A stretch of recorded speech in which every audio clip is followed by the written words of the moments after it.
ही नियम है। तो आपने समझ लिया होगा अब कि किस तरह से मैंने रंगों के माध्यम से संधि के नियम को समझाने का प्रयास किया है। अब देखिए एग्जाम्पल देखते हैं।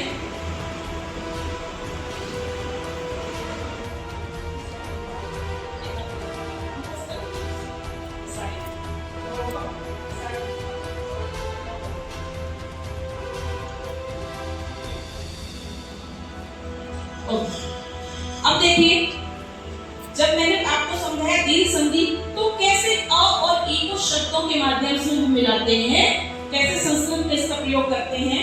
मैंने आपको बताया था कि यदि अ और आ मिलाया जाए तो आ ही रहेगा, दीर्घ हो जाएगा। यानी हमने इस व्यास से आ निकाल लिया और इस आ से ये आ निकाल लिया, दोनों आ हैं, एक दीर्घ है एक लघु है ना, लेकिन आ ही है। तो इन दोनों को मिलाकर बड़ा आ हो गया तो बन गया विद्यार्थी। बड़ा आ ही यहाँ पर आया है, विद्या प्लस अर्थी बराबर विद्यार्थी। यानी ये भी आ है ये भी आ है। पास वाले वर्ड हमेशा जोड़े जाते हैं, इधर का नहीं जोड़ सकते, यहाँ का नहीं जोड़ सकते, जो पास में है वही जुड़ेंगे।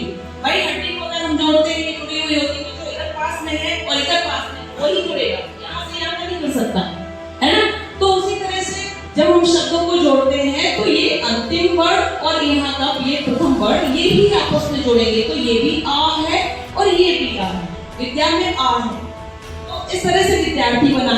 ये आ का उदाहरण हो गया दीर्घ संधि का। इसी तरह से यहाँ ई, राम में ई है तो ई मैंने निकाल ली और यहाँ से ये ई निकाल ली, इन दोनों को मिलाकर ई हो गया, बड़ी ई। तो हरीसा, हरीसा यानी बड़ी की मात्रा लगेगा।